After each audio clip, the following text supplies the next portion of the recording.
eu sou Bea Aguilar, analista de investimentos CNPI, e hoje eu quero trazer para vocês os principais números que foram divulgados do primeiro trimestre de 2024 de Usiminas. E isso por quê? Porque o resultado de Usiminas, ele já traz aí um termômetro do que nós podemos esperar tanto para o resultado de Gerdau como de Vale, que na verdade o resultado de Vale, provavelmente quando esse vídeo for ao ar, também já vai estar sendo entregue, mas depois eu faço um vídeo sobre a questão de Vale, tá? O ponto é, Usiminas entregou seu resultado, só que foi um resultado muito pior do que o mercado esperava, porque ela teve uma queda de 93% no seu lucro líquido. Deem uma olhadinha aqui nesses principais números, né? Então, ela até teve uma pequena queda na sua receita em relação ao final do ano passado, mas quando a gente fala da parte do lucro líquido, ela saiu de um lucro líquido de 975 milhões para 36 milhões. E sim, existem, ao meu ver, pelo menos 3 motivos principais que nós poderíamos trazer hoje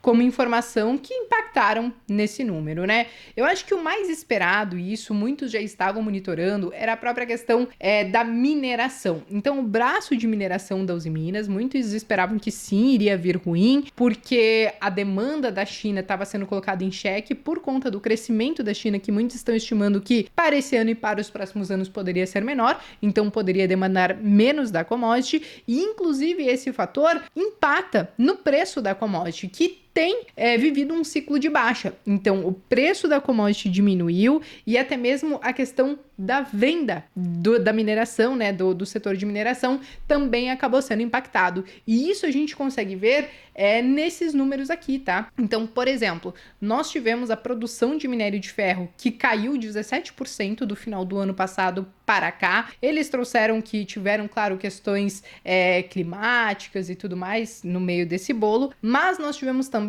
as exportações que caíram 27% em relação ao final do ano passado. Então, isso, gente, é coisa pra caramba. Por consequência, o que nós tivemos são esses números que vocês estão vendo aqui, né? Vendas no minério de ferro acabou caindo, a receita líquida no minério de ferro também acabou caindo, inclusive pelo preço por tonelada que eu falei para vocês, né? Por conta do preço do minério de ferro, do ciclo de baixa acabou sofrendo, saiu de 101 dólares para 67 dólares, isso é uma queda muito grande, né? De 33%. E aí nós tivemos a consequência também do EBITDA caindo para esse setor de mineração. Então isso era esperado e inclusive essa parte do balanço de Usiminas, ela já dá o tom, por exemplo, do balanço de uma Vale da Vida. Provavelmente não vai ser um resultado bom por conta dessa questão do preço do minério de ferro que caiu e as exportações que têm sido afetadas, tá? Outro ponto que tem afetado a questão de Usiminas é a questão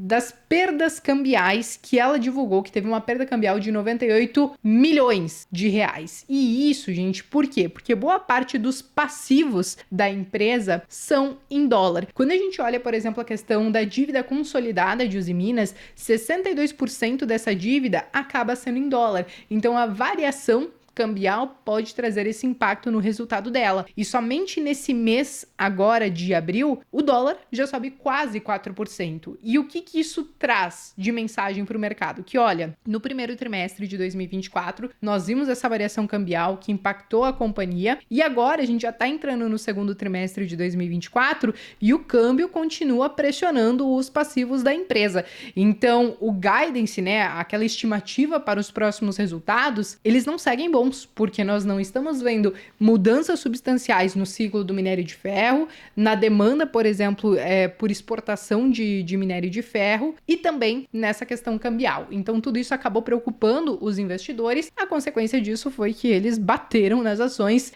sem dó, né? Agora, uma notícia que talvez, ao meu ver, quando eu vi, eu pensei, olha, talvez seja positiva para o setor, foi basicamente essa daqui, tá? MDIC estabelece cota de importação para 11 produtos de aço por 12 meses e taxa em 25% o que exceder. Então o Ministério, gente, ele explicou que foi concedida uma majoração aos itens cujo volume ele superar o valor médio de compras entre o ano de 2020 e 2022, e aí o que exceder essa média pode ter então essa taxa de 25%.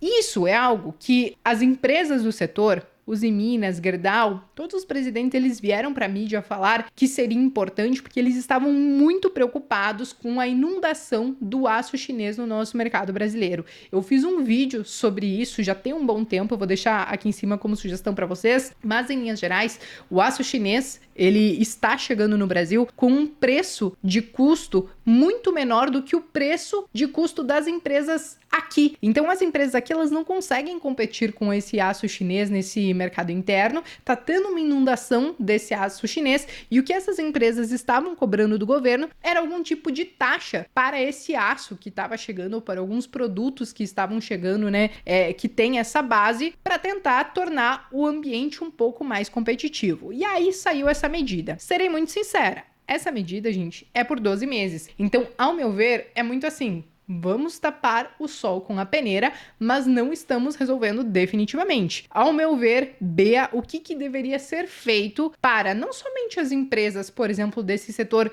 de mineração e tudo mais, mas o governo ele deveria fazer uma reforma tributária pensando em como eu posso reduzir a carga tributária das empresas e tentar torná-las mais produtivas, com menos custos e preços muito mais competitivos, inclusive com o mercado lá fora. Ao meu ver, esse é o mundo ideal, mas quando a gente olha o cenário atual que a gente vive, esse meu mundo ideal parece mais o mundo dos ursinhos carinhosos, porque o que nós estamos vendo é o governo atrás de tentar fechar as suas metas, precisa arrecadar mais porque está gastando mais, então a possibilidade de reduzir carga tributária para as empresas nesse momento me parecem praticamente nulas. A solução que eles encontraram é, na verdade, taxar mais. Então você protege ali a indústria no curto prazo, 12 meses, mas assim, mais uma vez, você não resolve o problema. Então, não acho que seja o caminho ideal, mas eu até achei que o mercado poderia, talvez, responder relativamente bem a essa notícia. Não foi o que a gente viu no dia que eu tô gravando esse vídeo pra vocês. As ações de Usiminas, o mercado não fechou ainda, mas ela tá caindo aí mais 4%.